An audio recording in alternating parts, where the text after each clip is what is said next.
10% के पीछे भाग रहे हो या 90% तुम्हारे पास है। चिराग पासवान केवल पासवानों को भ्रमित करने का काम कर रहे हैं। एक दलित नेता होकर कहेगा कि सनातन का अपमान नहीं सहेगा हिंदुस्तान, तो भैया आप सनातन नहीं, आप अम्बेडकरवाद के विरोधी हो। वोट लीजिएगा दलित और पिछड़ा के और नेता बनाइएगा स्वर्ण को। बड़ी जात की क्या पहचान, खिटपिट बोले करे ना काम, छोटी जात की क्या पहचान, करे काम और सहे अपमान। कल चिराग पासवान ने कहा कि सनातन पर जो हमला है वो हम बर्दाश्त नहीं करेंगे। उस पर जब सवाल पूछा गया कि क्या आप ये स्वीकार नहीं करते हैं कि जो हिंदू धर्म है या जो सनातन धर्म है उसमें कई कुरीतियां हैं जिस पर लगातार काम हो रहा है, चाहे वो राजा राम मोहन राय हो या अन्य लोग हैं, लगातार लड़ते रहे। और खुद रामविलास पासवान जो चिराग के पिताजी भी हैं वो भी खूब इसकी लड़ाई लड़े। हमारे साथ समीर हैं, समीर पासवान जो एक्टिविस्ट भी हैं। समीर, सनातन, सामाजिक न्याय और समानता तीनों को कैसे देखते हैं आप? देखिए, सनातन जो धर्म है, अगर चिराग पासवान कहे कि सनातन धर्म का अपमान नहीं सहेगा हिंदुस्तान, लेकिन सनातन धर्म का अपमान नहीं सहेगा सिर्फ चिराग पासवान, क्योंकि जो रामविलास पासवान थे उन्होंने वो कहते थे बड़ी जात की क्या पहचान, खिटपिट बोले करे ना काम, छोटी जात की क्या पहचान, करे काम और सहे अपमान। वो दिखाते थे कि भेदभाव छुआछूत है, वहाँ पे वो मुखर होकर हमारे लिए लड़ते थे।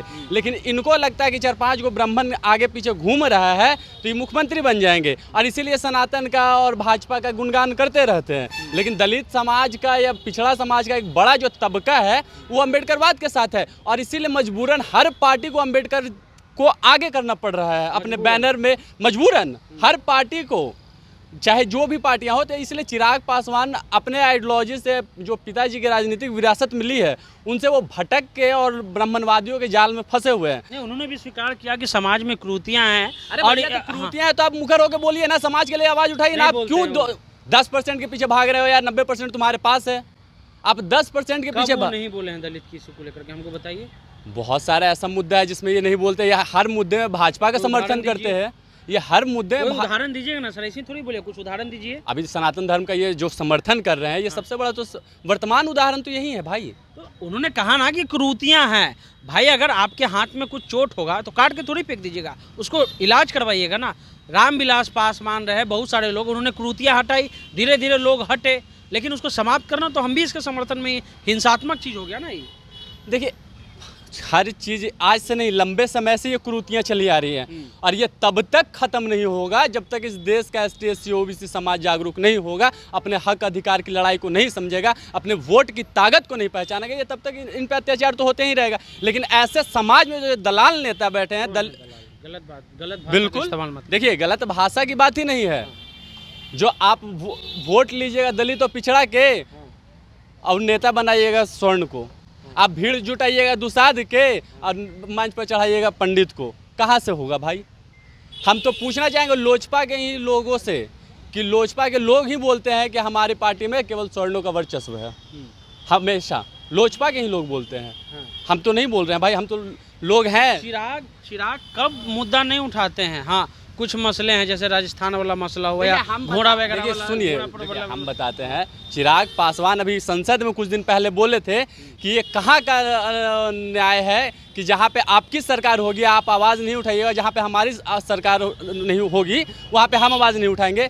तो भैया आप राजस्थान चल जाते हैं, लेकिन यूपी में मनीषा वाल्मीकि के साथ होता है, नहीं जाते हैं। हाथरस में आप नहीं जाते हैं, लेकिन आप सिर्फ वहीं जाते हैं जहाँ कांग्रेस की सरकार हो, जहाँ पे आप लगातार बिहार के मुख्यमंत्री को कटाक्ष करते हैं बिहार के मुद्दों पे। लेकिन वही जैसे ही भाजपा के साथ आते हैं तो सारा शांत हो जाते हैं। तो ये जो दोहरी नीति इनकी तो खुद है, इनका खुद स्टैंड क्लियर नहीं है कि ये क्या करेंगे। उन्होंने कहा कि भाजपा के एक बड़े केंद्रीय मंत्री ने हमारे पिताजी का फोटो फेंकवा दिया, हमारा घर छीन लिया, फिर वही भाजपा को कह रहे हैं कि एनडीए को हम 40 सीट जिताएंगे। देखिए, तो वही चीज़ है ना, चिराग पासवान का एक्चुअल में जो है स्टैंड वो क्लियर ही नहीं है कि वो करना क्या चाहते हैं, कहना क्या चाहते हैं और करना क्या चाहते हैं। चिराग पासवान केवल पासवानों को भ्रमित करने का काम कर रहे हैं। कुछ लोगों को बुरा लगेगा। देखिए, संविधान में लिखा जाएगा नेक्स्ट सीएम चिराग। अरे भैया, लिखा है ना नेक्स्ट सीएम चिराग, तुम लिखो या जो लिखो, हमको उससे मतलब नहीं है, लेकिन हम तो सच्चाई बोलेंगे। अगर आप संविधान को मानते हैं, आप बाबा साहब को मानते हैं, तो संविधान में क्लियर कहा हुआ है कि हिंदू राष्ट्र धर्म नहीं बनेगा भारत। क्लियर लिखा कहाँ बोले कि हिंदू राष्ट्र बनेगा? अब हम बता देते हैं, जो सनातन का व्यक्ति सपोर्ट कर रहा है, सनातन धर्म के अनुसार 4 वर्णों, वर्ण में ब्राह्मण, क्षत्रिय, वैश्य और शूद्र, तो शूद्र में 6743 जातियां, तो आप जब 7643 जातियों में आते हैं तो आप 3 लोगों के पीछे काहे भाग रहे हैं? और हम तो उस कथित के मतलब जो कहा गया है उसके अनुसार तो सबसे नीचे हैं भाई, तो हम सनातन धर्म काहे माने? जहाँ पे हमको मत मानिए, कौन आपको मनवा? अरे भैया, तो फिर जो नेता ये चिराग पासवान है, ये जो बोल रहे हैं मानने कि सनातन धर्म का अपमान नहीं सहेगा हिंदुस्तान, तो हमारा समाज भ्रमित हो रहा है ना।